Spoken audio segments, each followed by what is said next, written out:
قالوا زمان في الأمثال: الغدر لما حكم صبح الأمان بقشيش، والندل لما احتكم يقدر ولا يعفيش. الخيانة صعبة خصوصا لما تكون من القريب، من الشخص اللي بيكون مصدر أمانك. زي النهاردة من 7 سنين كانت أول ليلة ليا في السجن، كانت أصعب ليلة ليا. يومها حضنت نفسي على السرير وأنا بعيط، والنهاردة قاعدة في نفس المكان وأنا بودع كل ركن فيه في الأوضة، وبودع صحابي في الزنزانة، المعلمة عطيات والست بهلولة وغيرهم وغيرهم.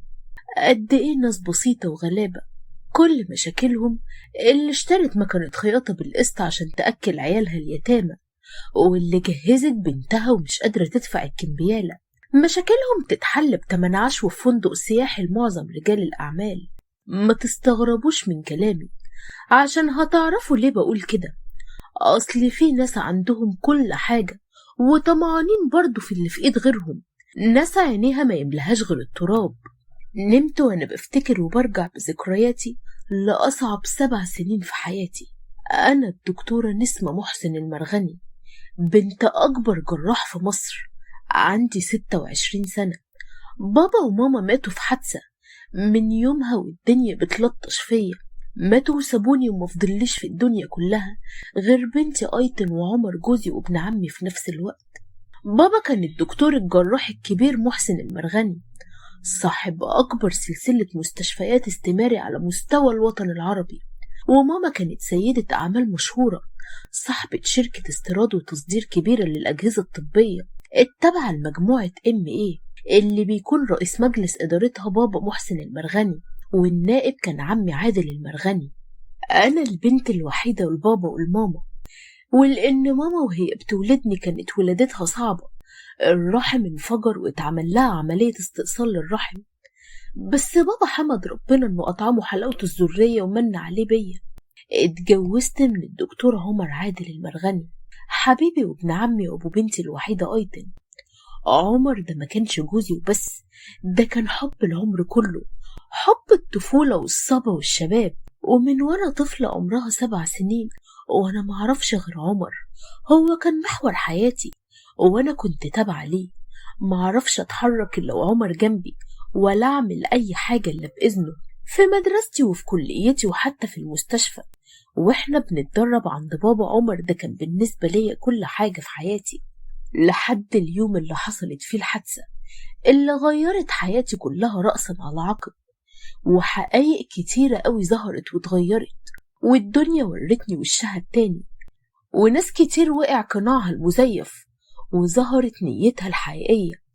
يومها كنت صاحية من نومي على رنة الموبايل، كان رقم بابا حبيب قلبي، ومع أول كلمة وأنا لسه هقوله: صباح الخير يا عم فالنتينو، واخد انت المزة ومقضيها فسح وخروجات وسايبني وحيدة، لقيت صوت غريب معرفوش بيقولي: حضرتك صاحب الرقم ده هو ومراته عملوا حادثة على الطريق، وحالتهم خطيرة جدا يا فندم، وهم حاليا في مستشفى الميدان. من الصدمة كنت بصرخ وانا بقول: انت بتقول ايه؟ انت اكيد مجنون او غلطان. رد عليا وقال لي: يا فندم الدكتور المرغني وزوجته في حالة حرجة جدا. كنت بصرخ بهستيريا وأكني كنت بصرخ على غدر الدنيا واللي هشوفه منها بعد وفاتهم. فضلت أصرخ وأنا مش مستوعبة إن ماما وبابا بيسيبوني في يوم واحد. عمر نزل على صرختي وخدني في حضنه وهو مش مصدق اللي سمعه. ما كانش أقل مني حزن، أنا عارفة إن عمر بيحب بابا بجنون. عمر اتكلم بدموع وقال لي: قومي يا نسمة، هم محتاجيننا جنبهم دلوقتي، اتمسكي عشان نقدر ننقذهم. وأمر عربيات الإسعاف إنها تتحرك وتكون مجهزة عشان ننقلهم المستشفى بتاعتنا. وكنت أنا وعمر سبقنا الإسعاف، والصدمة كانت صعبة عليا قوي لما شفتهم وعرفت بتأخر حالتهم، وبرغم صعوبة حالتهم الصحية إلا إن عمر صمم ينقلهم للمستشفى عشان عندنا في كل التجهيزات الطبية متوفرة ويكونوا تحت رعايتنا. وفعلا نقلناهم وفضلوا أسبوعين في الرعاية تحت عناية أنا وعمر. وفي يوم كنت تعبانة جدا، كنت مع عمر في المكتب بتابع آخر نتائج الإشاعات، والحمد لله كنت فرحانة شوية لأنهم بدأوا يتخطوا مرحلة الخطر. بس يا فرحة ما تمت. وقتها حسيت بدوخة وعناية مزغللة، وتقريبا كان هيغمى عليا. عمر أصر إن أروح استريح، بس في نفس الوقت اتفاجئت بالممرضة بتناديني عشان حاجة مهمة تخص ماما وبابا. جريت بسرعة وأنا حالتي شبه مغيبة، بس عمر كان معايا، ولقيت بابا كان بيلقط أنفاسه الأخيرة وهو بيبتسم يا حبيبي، وقال لي كلمة واحدة: عايزك قوية وخلي بالك من نفسك. وبعدها ربنا استرد أمانته وحصلته ماما بكام يوم. لولا عمر جنبي كانت حياتي اتدمرت. مرت الأيام تقيل عليا قوي. صحيح أصعب حاجة في الدنيا الفراق، وخصوصا لما يكون أعز الناس لقلبك، ظهرك وسندك في الدنيا كلها سابوك لوحدك. مر شهر على الحادثة، ومن اليوم ده الدنيا اتقلبت عليا. كنت وقتها في المستشفى واتفاجئت بعمر داخل عليا أوضة الكشف وبيقولي: تعالي يا نسمة بسرعة شوفي مين بره. رديت عليه وقلت له: في ايه يا عمر؟ رد عليا وقال لي: تعالي بس. خرجت معاه، وكانت صدمة عمري لما شفت بنت في العشرينات حالتها تصعب على الكافر، ومعاها أمها كانت فاقدة النطق والحركة، وأمها بتعيط وبتقول إن البنت دي أختي، وإن هي مرات بابا من 20 سنة، وإنها كانت عايشة مع أخوها إسماعيل في اسكندرية عشان جوازهم كان سر، لأن بابا ما كانش يقدر يعلن جوازه منها عشان ما يكسرش بخاطر ماما. طبعا كنت مش قادر استوعب إن بابا كان متجوز على ماما وعرفي كمان، وإنه مخلف في السر. معقول بابا الراجل المخلص المتدين الدكتور المحترم يخاف يعلن شرع ربنا، يبقى متجوز في السر ومخلف كمان؟ رفضت الفكرة من أساسها، وكنت هبلغ البوليس، بس عمر قال لي: اهدي وخدي قرار صح. الناس دي لو كلامهم صح الدكتور محسن هتبقى سمعته في الأرض، لازم يكون قرارنا هادي وسليم. رديت عليه وقلت له: قصدك ايه؟ رد عليا وقال لي: لازم نعمل تحليل DNA الأول عشان ما نظلمش حد. وفعلا عملته، وللأسف النتيجة طلعت إيجابية، طلعت أختي. ولما اتأكدت إنها أختي وعرفت إنها فقدت النطق والحركة من يوم ما عرفت بوفاة بابا، قعدتهم معايا هي ومامتها في بيتي أنا وعمر. كانت اسمها سارة وأمها اسمها سمية. ومرت شهور وكانت سارة بتتعالج مع أكبر الدكاترة العصبية والنفسية، وكانت بتحب أيتم بنتي بجنون. فرحت إني عملت أسرة صغيرة من جديد، وحاولت أعتني بيهم وأعمل لهم اللي بابا علمهوني من كرم وعطف وحب وحنية. وكانوا في أوقات كتيرة بيروحوا يقعدوا عند خالهم إسماعيل في اسكندرية. وجه يوم توزيع الميراث اتفاجأت ببابا عامل وصية بكل أملاكه بيع وشراء. يومها استغربت إزاي بابا بقى عنده بنت ويظلمها كده، بس أنا عملت اللي اتربيت عليه. أنا كمان كان معايا فلوس ماما، قدرت نصيب أختي ومرات بابا، وكمان نصيب عمي، ودفعت لهم حقهم بالكامل. أنا فهمت من الوصية إن بابا مش عايز حد يدخل المستشفى ولا حد يقعد على كرسيه. كان جوايا إحساس غريب مش عارفة أسيطر عليه، إنهم مهما كانوا قريبين بس برضو أغراب عني وعن شقة وتعب بابا. حتى عمي الدكتور عادل المرغني برضو رفضت أدخله في إدارة المستشفى، واشتريت حقه ودفعت له كل اللي هو عايزه بزيادة. وأختي سارة قدرت حقها ودفعته لها، واستقرت الحياة على كده لحد اليوم اللي عملت فيه تفتيش مفاجئ على المخازن. وفي اليوم ده كنت بمضي على صرف بعض الأدوية دي كانت خاصة بدور الأيتام ودار المسنين. بابا كان عامل لهم حصة كل شهر مجانية، زي ما كان ليهم جناح خاص بيهم في المستشفى. بس اكتشفت نقص كمية كبيرة جدا من أدوية الجدول. ولما سألت عمر قال لي: ازاي كده؟ ده احنا نروح في داهية، بلاش شوشرة وانا هحل الأمر بهدوء. وفعلا عمل اجتماع لفحص الأمر، واللي تبين ان في بعض الممرضات بيسرقوا الأدوية ويبيعوها بطريقة غير مشروعة. وقتها عمر طمني وقال لي: مالكيش دعوة انتي، انا هتصرف. سبت له الموضوع أنا اطمنت مدام عمر هيتصرف، لأني متأكدة إن عمر هيحلها. وكمان كنت في مشاكل تانية، كان في شحنة أجهزة جاية من بره تبع شركة الاستيراد بتاعتنا، واتصل بيا موظف في الجمارك وأنا في الطريق مروحة وقال لي إني لازم أكون موجودة حاليا عشان في حاجة خطيرة حصلت، والشحنة طلعت أجهزة مستعملة ومشاعة كمان. اتصلت بعمر وقتها وللأسف لقيته غير متاح. سبت له خبر مع مدير المستشفى واضطريت أسافر اسكندرية أنا والمحامي مكتب الاستشارات القانونية بتاعنا. وهنا كانت الكارثة الأكبر، إني لقيت فعلا إن أوراق الصفقة الأجهزة فعلا كانت مستعملة وعليها إمضتي. ما كنتش عارفة ايه اللي بيحصل، بس اكيد في حاجة غلط، خصوصا لما المستشار فايز المحامي الخاص بالمجموعة اتصل بيا بعد ما المحامي اللي معايا بلغه بالامر وكل التفاصيل قالها له. لقيته بيقول لي انتي لازم تختفي حالا. رديت عليه وقلت له ليه؟ انا اللي اتلعب بيا، الورق ده انا مش ماضي عليه، والايميلات اللي على اللاب بتقول ان المواصفات والاسعار كانت اجهزة طبية مش حاجة تانية. الشحنة دي مش بتاعتي، الشحنة غير مطابقة للمواصفات، لازم ترجع حالا وترد على الشركة بالتعويض اللازم. انا اللي معايا الحق، انا المفروض ترفع لي قضية على الشركة دي وتثبت ان الشحنة مشاعة وان الشركة دي نصبت علينا، مش تقولي اختفي. انا مش ههرب يا استاذ، انا المجني عليها مش الجاني. رد عليا وقال لي ارجوك يا دكتورة نسمة اسمعي اللي بقولك عليه، الموضوع متشعب اكتر مما تتخيلي. سمعت صوت عمر جنبه بيقول له اديها لي انا هكلمها، واخد الموبايل من المحامي ولقيته بيقول لي بكل حزن اسمعي الكلام يا نسمة، المواضيع كلها اتشعبت وخرجت عن السيطرة، بس الأهم هو إنك تختفي حالا، حاولي تغيري رقم تليفونك، فاهمة؟ رديت عليه وقلت له فهمني في ايه يا عمر، أنا متلخبطة ومش عارفة في ايه، ليه أهرب؟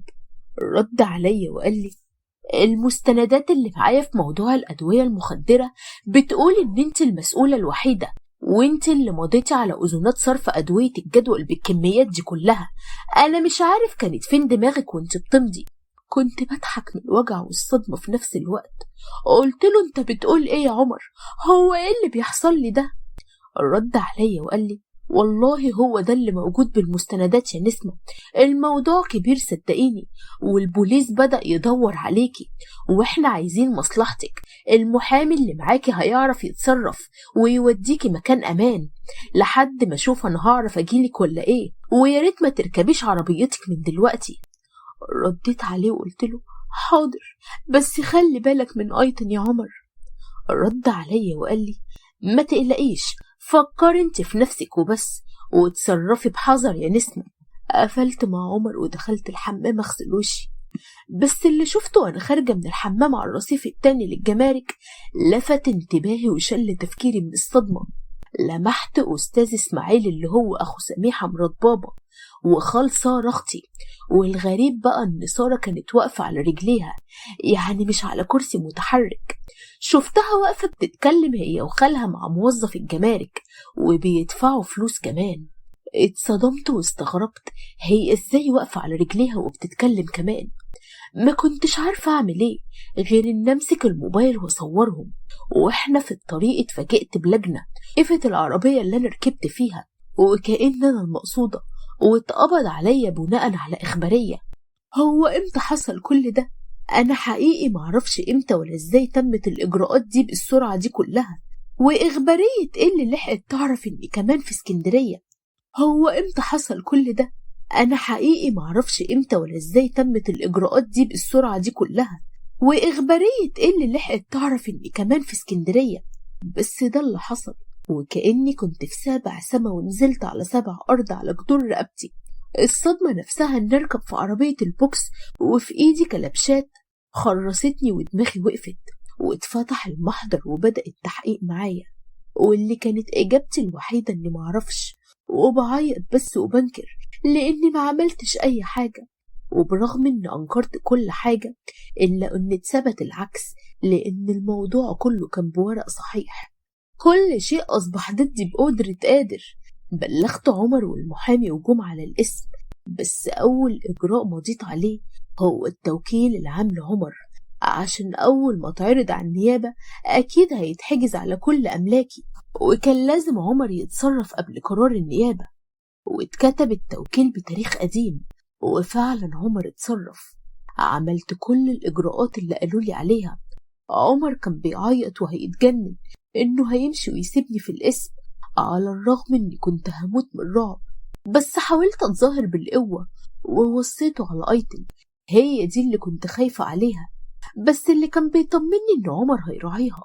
حكيت لعمر اللي عرفته عن سارة، بس الغريب إنه كذبني وقال لي إن سارة في البيت قاعدة مع أيتن، وإني ممكن أكون اتخيلت لإني كنت متوترة من اللي حصل لي.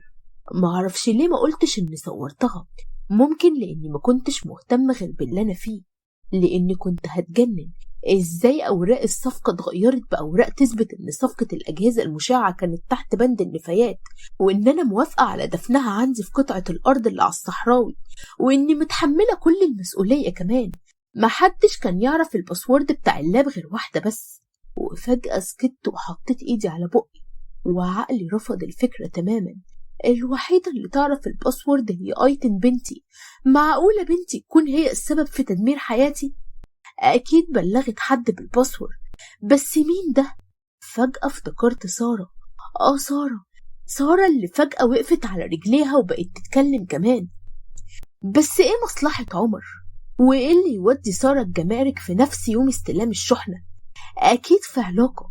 طيب وإمضتي اللي على الأذونات كلها بالموافقة على خروج كمية الأدوية المخدرة وباعها كمان في السوق السوداء، مين يقدر يغير إمضتي على الورق؟ كل دي أسئلة كانت في دماغي، كنت بعصر دماغي. وافتكرت يوم وفاة بابا لما كنت مصدعة وعمر طلب لي قهوة عشان الصداع يروح من عندي، وبعد ما شربتها ضغط شوية وعمر قاس لي الضغط وقال لي إن ضغطي واطي لإني مش بنام. وقتها دخلت الممرضة وادتني على أوراق مهمة عشان تصرف مرتبات الشهر، وعمر وقتها هو اللي كان بيراجع لإني ما كنتش شايفة قدامي، وقال لي امضي يا حبيبتي وأنا مضيت. ما كنتش مصدقة وقاعدة بكلم نفسي، كل حاجة ملخبطة والصورة مشوشة ومش واضحة، في حلقة مفقودة في الموضوع. أصل أثر الضربة لما تكون قوية وقريبة بيكون وجعها طالع من نافوخك، لأن اللي بيحب ممكن يتحمل الموت والبعد أكتر ما يتحمل الشك والخيانة. كنت ببص للسما وأنا بدعي ربنا، أنا عمري ما كنت وحشة ولا أذيت حد، إشمعنى أنا الكل اتجمع على أذيتي كده؟ ما كنتش بعمل حاجة غير إن أعيط وأدعي. بابا كان دايما يقولي إياكي ودعوة المظلوم فإن ليس بينها وبين الله حجاب. كنت بسجد لله وادعي، وفي يوم وليلة لقيت نفسي في السجن بين 4 حيطان مع ناس غريبة وبتهم ما عملتهاش، بس كنت مش ببطل الدعاء والتسبيح والذكر. واتحكم عليا ب7 سنين سجن. ما كانش في حد بيجيلي أبدا، حتى عمر ما شفتوش من بعد ما أخد التوكيل. والصدمة الأكبر واللي أكدت كل شكوكي وحولتها اليقين إن عرفت إن عمر طلقني. تعبت جدا وحصلت لي صدمة عصبية وجالي انفجار في الزايدة. فضلت شهور في المستشفى لحد ما خفيت. ما كانش في حد بيسأل عليا غير البوديجارد بتاعي. جالي السجن بعد ما خرجت من المستشفى وقال لي أنا عرفت كل حاجة، بس للأسف معيش دليل غير التسجيل ده، وللأسف ده ما يعتبرش دليل لأنه بدون إذن نيابة. ده غير إني خايف منهم على عيالي، دول ناس مش بيرحموا. عشان الأمانة بصي يا بنتي، انتي وابوكي كان راجل محترم، وعمر ايده الشمال ما عرفت الخير اللي بتعمله ايده اليمين. يعلم ربنا انا عملت ايه عشان اسجل الاجتماع ده، انا ورئيسة التمريض الست حكمت. بعد ما اتحكم عليكي كنت بلاحظهم بيضحكوا وعاديين جدا. وبعد كده الست سميحة اتلمت على عمك، والست سارة اتلمت على جوزك عمر ومعاهم المحامي، وكنت شايف ان في حاجة غلط.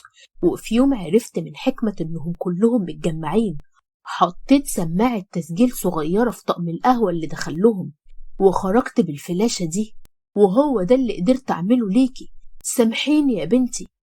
اداني الفلاشة وقال لي دي هتعرفك كل حاجة، بس عشان خاطري ما حدش يعرف إن أنا اللي جبتها لك هنا أو إن أنا اللي بزورك. وسابني وخرج.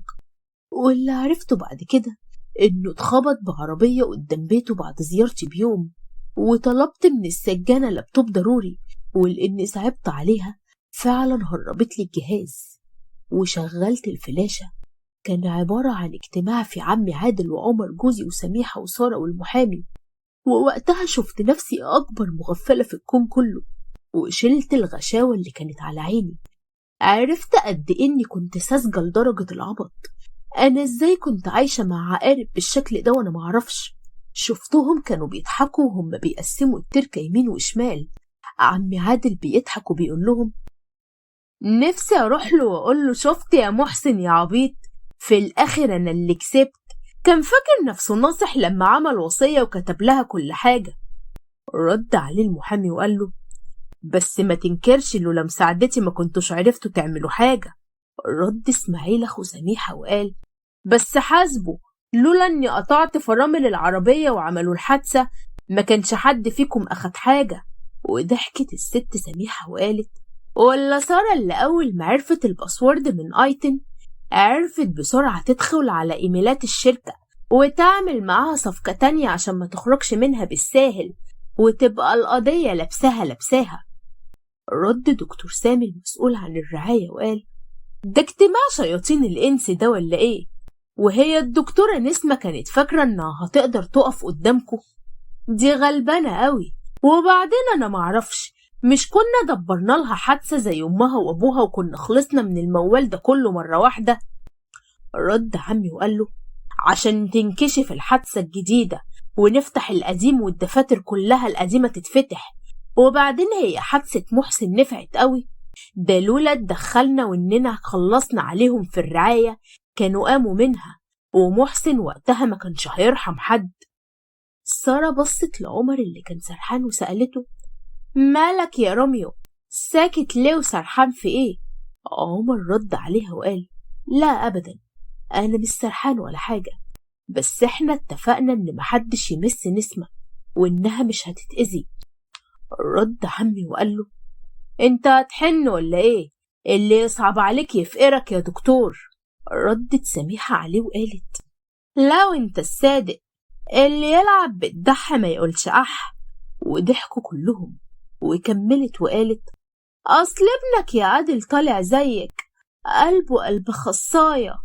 ردت سارة وقالت لها: لا والله ده شكله لسه بيحبها يا ماما. رد عمي بسرعة وقال لها: يحب ايه وكلام فارغ ايه؟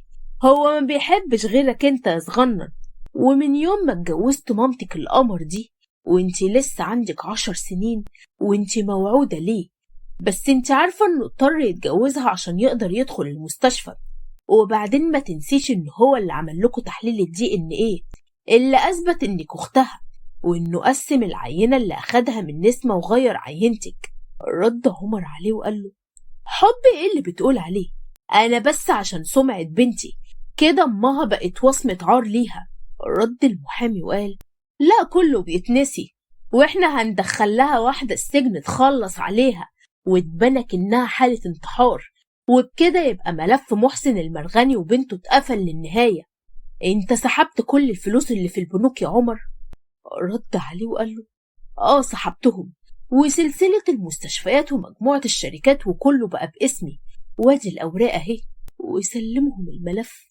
سميحة ردت وقالت: يبقى نعلن جوازي أنا من عادل وجواز سارة من عمر في ليلة واحدة. عمر رفض وقال: لا، لما نخلص من الموضوع كله. قال له الناس ما تتكلمش. سارة قربت منه واتكلمت بدلع: يعني بجد يا عمر بطلت تحبها؟ رد عمر وقال لها: يا دي أم الاسطوانة اللي انت ماسكالي فيها، قلتلك 1000 مرة أنا ما بحبهاش، أنا كنت عايش معاها غصب عني عشان اللحظة دي. رد عمي وقال له: خلاص سيبنا من الحوار ده، بلاش وجع دماغ، خلينا نخلص شغلنا اللي كان رفضه الأستاذ الشريف العفيف محسن المرغني اللي كان عامل فيها زعيم الأمة ودكتور الغلابة. هنعمل اسم خاص لتنشيط السياحة، احنا عايزين نشتغل على التقيل بقى. وخلصت الفلاشة على كده. وبعدها كنت بصرخ وبس، كنت بصرخ وبعيط بانهيار، بس من غير صوت. جسمي كله كان بيترعش، جاتلي حمى وفضلت سخنة وغايبة عن الوعي يجي أكتر من أسبوع وزيادة، وكنت في المستشفى. بس دايما دعوة الأم تقعد، وعمل الخير بيشفع لك، والدعاء بيغير القدر. ربنا وقف جنبي وبعتلي ولاد الحلال، كانوا أصحابي في الزنزانة. ولما اتحولت على المستشفى وفضلت فيها أسوأ أيام في حياتي، خرجت منها لقيت واحدة ست شكلها غريب بينادوها عشماوي. ولما اتحولت على المستشفى وفضلت فيها أسوأ أيام في حياتي، خرجت منها ولقيت واحدة كان شكلها غريب قوي بينادوها بعشماوي. شغلانتها تخلص على أي حد، كانت بتقتل بالإيجار يعني. هي دي اللي كانوا مكلفينها تخلص عليا. بس طلعت تعرف المعلمة عطيات والست بهلولة اللي معايا في السجن، وطبعا ما قدرتش تأذيني. بالعكس دي وقفت جنبي وقالت لي إن أنا ورجالتي تحت أمرك. وخرجت فعلا وبلغتهم إني شبه ميتة في مستشفى الأمراض النفسية، وإني اتجننت ويعتبر في تعداد الأموات. وأنا بقى قررت أخد حقي، وجات لي فكرة شيطانية، وطبعا اللي هيساعدني فيها أصحابي اللي بجد، اللي وقفوا جنبي عشان حبهم صادق من قلبهم مش عشان فلوسي. وبدأت أنفذ من وأنا جوه السجن عشان يوم ما أخرج يكونوا جاهزين. عشماوي كانت أول واحدة تساعدني، وبدأنا في جمع المعلومات وتنفيذ الخطة اللي قلتلها عليها. عشماوي راقبتهم كلهم وعرفت خبايا كل واحد فيهم إيه، وكمان نقطة ضعفهم إيه.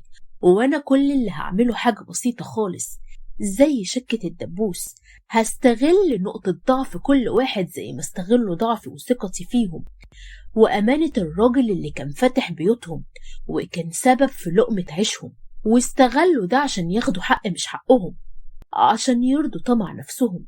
وبدأنا براس الأفعى، الراس المدبر، المحامي الشيطان الخاين، كلب الفلوس. بصراحة عشماوي نفذت الخطة بكل إتقان، يا دوبك كنا بنديهم طرف الحبل وهم اللي بيشنقوا نفسهم بيه. سبحان الله، ولله في خلقه شؤون. وبدأنا في تنفيذ الخطة. وأول حاجة عشماوي بعتت للمحامي فايز جوزها سيد علي على إنه راجل أعمال ومعاه مجموعة من الشيكات ضد واحد من أكبر رجالة الأعمال اللي في السوق، واحد أنا أعرفه كويس اسمه عدلي مهران. وطبعا الشيكات دي عشماوي كانت سرقاها منه، وعدلي مهران كان عنده استعداد يعمل أي حاجة في سبيل إنه يلاقي الشيكات دي تاني. والراجل ده مش أي حد يلعب معاه. كنت بسمع عنه وعن ماما الله يرحمها، كانت دايما بتحكي لبابا عنه وتقوله يا ويله اللي يدوسله على طرف تبقى أمه داعية عليه. اللي يلعب مع عدلي مهران يبقى هيشرب القطران، لأنه ما عندوش تفاهم. السيد علي قال للمحامي فايز القذر أنا عايز أرفع قضية بالشيكات دي على عدلي مهران، أطالبه بقيمة الشيكات دي. فايز عينيه لمعت وحس إن جاتله الفرصة إنه يستغل عدلي ويعلم عليه في السوق. سيد علي رمى الطعم وساب السمكة تاكله، عشان فايز عديم الضمير كان سهل يقع في الفخ ومعروف هو هيعمل ايه. وفعلا كمل هو بمنتهى السهولة زي ما كنا متوقعين بالظبط. اتصل بفايز عدلي وقال له أنا معايا شيكات تخصك، تحب نتفاهم ولا ايه؟ عدلي توقع إن فايز هو اللي سرق الشيكات وجاي يساومه، اتفق معاه يقابله ياخد منه الشيكات قصاد مبلغ محترم. عدلي وافق واستدرجه واتقابلوا. وأول ما ظهر فايز وطلع الشيكات وعدلي طلع الفلوس، كانت رصاصة من مسدس الحارس سلمت على قلب فايز، وعدلي أخد شيكاته ورماه هو وعربيته من فوق الجبل. جاني الخبر وأنا في السجن، ضحكت وقلت كده الأول، التاني بقى كان الدور على عمي عادل والحرباية مراته، ودول بقى لازم يخلصوا على بعض. كنت عارفة عنه إن الستات نقطة ضعفه. عشماوي راقبته كويس وصورته في سهراته القذرة. وسيد علي بلغ سميحة هانم وقال لها جوزك بيخونك وعايز يخلص منك انت واخوكي، بأمارة قطعكم فرامل العربية في حادثة الدكتور محسن ومعاه دليل سجل لكم الاجتماع اللي انت اعترفتي فيه بجريمتك. وكمل كمان وقال لها انه عايز يتجوز واحدة تانية، وبعت لها دليل لإثبات كلامه على الواتس، صورة عمي مع واحدة كده لا مؤاخذة، وطلب يقابلها ويتفاهموا ولا يروح ينفذ اللي عادل طلبه منه. سميحة اتجننت وقالت له: لا أرجوك، أنا هديك اللي انت عايزه، قولي عايز كام وتديني الحاجة اللي معاك. رد عليها وقال لها: مش أقل من $500,000. وفعلا راحت قابلته، اداها الصور ومقطع الفلاشة اللي كانت بتعترف فيه بجريمتها، وفعلا طلعت من شنطتها شيك بالمبلغ وادته لسيد علي. وطبعا عشماوي صورت اللقاء الساخن عشان تبتز بعم المحترم ويبقى معانا دليل. روحت سميحة واتصلت بأخوها عشان يتصرفوا في الكارثة دي. السيد علي كمل الخطة وخد الصور وراح لعمي وقال له إن سميحة كلفته بمراقبته عشان تبلغ عنه، واداله الدليل اللي هو الجزء الخاص باعترافه بقتل أخوه والصور وهو بيقبض منها الفلوس. عمي أول ما شاف الصور وسمع التسجيل عمل زي الست سميحة بالظبط، واداله قرشين كويسين وأخد منه الفلاشة والصور، وأخد مسدسه وراح على الفيلا وهو زي المجنون. وعشماوي بلغت الشرطة على عمي، وأول ما دخل زعق وقال لها: انت عايزة تخلصي مني بعد ما لميتك من الشارع انت وبنتك؟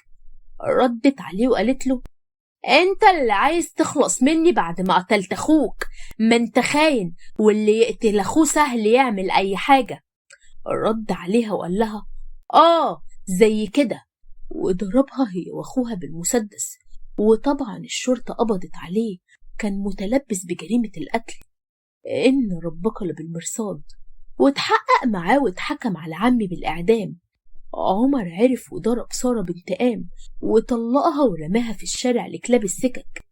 كده فاضل لي عمر ودكتور سامي مسؤول العناية والبت سارة، وبضربة واحدة خلصت من التلاتة مرة واحدة. اللهم اضرب الظالمين بالظالمين واخرجنا منهم سالمين.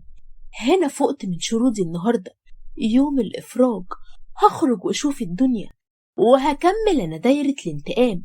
ما كنتش مصدقة أني هخرج للنور تاني، كنت مشتاقة أن أشوف بنتي وأخدها في حضني. كنت بودع كل ركن في الأوضة، لأن كل ركن أخد مني علامة وإداني درس عمري ما هنساه. سمعت صوت المعلمة عطيات وهي بتقول: إلا قوليلي يا بنتي، انتي ليه أجلتي انتقامك من عمر؟ انتي لسه بتحبيه؟ بصيت لها باستغراب واتكلمت بوجع: أحبه إيه يا ست عطيات؟ بعد اللي عرفته وشفته أنا بس عايزة انتقم منه بنفسي، عايزة أخد حقي بإيدي واشفي غليلي. هم كلهم كانوا بعيد، كانوا عايزين فلوس وبس، إنما هو قتلني وقتل بابا وقتل ماما وحطم قلبي. عارفة لما يجيلك الحد اللي بتستنجدي بيه وقت ضعفك؟ عارفة وانا موجوعة ما كنتش برتاح غير وانا جنبه، كان ليا اب واخ وزوج. عارفة لما ما تعرفيش تاكلي لقمة من غير ما هو يكون بياكلها؟ عارفة اني كنت بحبه حب لو اتوزع على كل العاشقين هيكفيهم؟ كل الحب ده اتحول لكره. عايزاني بقى يوم ما اخد حقي اخده وانا هنا واحرم نفسي من متعة الانتقام؟ لازم اتشفى فيه. ردت عليا وقالت لي: بس انا خايفة عليكي من نار الانتقام تحرقك يا بنتي. رديت عليها وقلت لها: النار حرقتني وسوتني على الجنبين من زمان يا عطيات. ردت عليا بخوف وقالت لي: مش عايزاكي ترجعي هنا تاني. رديت عليها وقلت لها: من غير ما تقولي، انا مش هسمح لحد ولا حتى لنفسي ان ادخل هنا تاني. انا دخلت هنا عشان كنت ضعيفة وعبيطة، وانا دلوقتي مش نسمة بتاعت زمان. انا اتغيرت ولازم اخد حقي، ولازم تظهر براءتي عشان ارجع شغلي ونظف اسم محسن المرغني من العار اللي طالوا من عملتهم الدنيئة. ما تخافيش عليا يا عطيات، انا استوعبت الدرس كويس. بصيت لقيتها اخدتني في حضنها وفضلت تغني هي والمساجين ويردوا وراها، وانا نمت وكأني عايزة النهار يطلع بسرعة عشان اخرج. كان نفسي اسأله سؤال واحد بس: انت ليه عملت كده فيا؟ ليه يا عمر عملتلك ايه؟ وطلع النهار، وأول ما خرجت لقيت عشماوي مستنياني. أخدتني بالحضن وقعدتني عندها عشان نشوف هنعمل إيه في عمر. عرفت إنه متدمر، وإنه كل يوم يروح سكران ومدهمل بسبب اللي حصل لعمي. أول حاجة رحت لبنتي المدرسة واستنيتها بره وأخدتها من غير ما حد يشوفني، وبدأت المساومة مع عمر والتهديدات بأفعاله السودة، من أول قتل بابا لحد التحريض على قتلي. الغريبة إنه كان نسيني خالص، ما افتكرنيش ولا افتكر صوتي، بس كل تفكيره راح ناحية سارة واللي حلف إنه يتخلص منها. سارة كانت اتفقت مع دكتور سامي دكتور الرعاية شريكهم في قتل بابا وماما، وبعت له نفسها الرخيصة عشان خاطر تلاقي اللي يصرف عليها وتلاقي مكان يلمها. وأنا استغليت النقطة دي وبعت له عنوانهم في رسالة وقلت له إنهم اتجمعوا عشان يخلصوا منك، وفعلا راح لها ولقاها مع سامي وفرغ فيهم المسدس. وطبعا أنا سجلت اللحظة التاريخية دي. وجه اليوم اللي كنت مستنياه. كان عمر بعد ما خلص على سامي وسارة راح يشرب عشان ينسى اللي اتعمل فيه. أنا دخلت الفيلا وهو كان راجع سكران لدرجة إنه مش شايف قدامه، وظهرت له ما كانش مصدق. أوهمته إني ميتة وإني روح جاية تنتقم من كل اللي عمله فيا، وإنه لو حاول يقرب مني هيولع. ما تعرفوش كان واقف شكله زي الفار المبلول، كان بيعيط ويترجاني زي العيل الصغير. كان ذليل، بس سألت سؤال واحد: ليه عمل فيا كده؟ ليه بعد كل الحب اللي حبيتهوله؟ رد عليا وقال لي: سامحيني، ده ابويا اللي حرضني وخلاني اعمل كده، لانه كان عايز يستغل المستشفى ويديرها بطريقته، وعمي ما سمحش ليه لانه فاهم دماغه. وقتها اتجنن وقرر يتخلص منه، زق على سميحة عشان تساومه بالقسيمة المزورة وشهادة الميلاد. عمي ما هموش وقتها، حرض سامي يقطع فرامل العربية وهو راجع من السفر، ولما الحادثة ما خلصتش عليهم قال للدكتور سامي يخلص عليهم وهم في العناية. حتى الأدوية هو اللي حط أذونات الصرف ضمن أوراق تانية، وكان حاطط منوم في القهوة اللي كنت بتشربيها فمضيتش عليهم. رديت عليه وقلت له: ما هو مش بعيد واحد في كزارتك يبيع أبوه. رد عليا وقال لي: هي دي الحقيقة. قلت له: مين اللي قتل سامي وسارة؟ رد عليا وقال لي: مش أنا خالص، أنا مالي بيهم. رديت عليه وقلت له: البوليس بقى هو اللي هيشوف شغله. ودخل البوليس وقبض عليه، واتفتح التحقيق من تاني، وأخيرا ظهرت براءتي واتحكم على عمر بالإعدام. وقبل التنفيذ رحت لهم، ولما شافوني اندهشوا، وعمي قال لي: بقى انت يا نسمة تعملي كل ده؟ ولقيت عمر بيقول لي: معقول هنت عليكي؟ ضحكت بوجع السنين اللي فاتت وقلت لهم: هو انتم بجد؟ يعني انتم مصدقين نفسكم؟ كنتم مفكرين ايه؟ هستحمل كل الظلم ده، واول ما تقولي سوري يا نسمة هقولك خلاص سامحتك يا انكل. ووجهت كلامي لعمر وقلت له: وانت بجد كنت منتظر مني ايه؟ انك اول ما تسبلي بعينك وسوري يا بيبي هترمي في حضنك واتمسح فيك زي القطة السيامي؟ ليه؟ كنتم ندستم على صباع رجلي؟ ده انتم يا جبابرة قتلت امي وابويا ومرمطتوا سمعتي واسمي واسم الراجل اللي ضفره برقبة 10 زيكم، وسرقتوا حقي وسجنتوني ظلم وحرمتوني من بنتي. لا، وبجبروتكم اتفقتوا على قتلي. لقيت الست عشماوي ظهرت ورايا وقالت لهم: انا لا مؤاخذة رد سجون، بس باكلها بشرف، مش خيانة زيكم. انتم لا مؤاخذة كنتوا ناس مش نضيفة، وانا محبش الشغل مع اللي مش نضيف. ضحكت وقلت له: اللي زي الست عشماوي وغيرها دول انضف منكم بكتير، على الاقل هم ملقوش اللي يعلمهم فشافوا في الاجرام لقمة عيشهم. بس اول فرصة توفرت لهم انهم يبقوا شغالين شغلانة نظيفة وحلال ولقمة عيش نظيفة مسكوا فيها وتابوا لربنا وسابوا الحرام. انما انتم ايه مبرر اللي عملتوه غير ان الطمع عماكم؟ بعتم نفسكم للشيطان. عايزة اقول لكم ان الشيطان نفسه اتبرأ منكم وقال: اني اخاف الله رب العالمين. انا جاي اشوفكم وانتم بتاخدوا جزاء اجرامكم، وأحس بروح أمي وأبويا وهي مرتاحة، واشفى غليل السنين اللي عشتها في السجن ظلم، واتنفس حكم الإعدام والحمد لله، وانتهت مأساتي ورجعت شغلي. وعايزة أقول لكم إني شغلت الناس اللي كانوا في السجن، ووفرت لهم لقمة عيش حلال، ودفعت ديون ناس غلابة وخرجوا لولادهم، والحمد لله ربنا رفع الظلم عني. بس فهمت الحكمة، إن أتعلم الدرس ومبقاش ساذجة قوي كده. إذا دعتك قدرتك على ظلم الآخرين فتذكر قدرة الله عليك.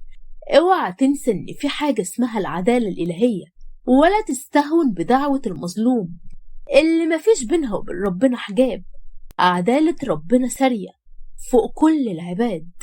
ولكم في القصاص حياة يا أولي الألباب.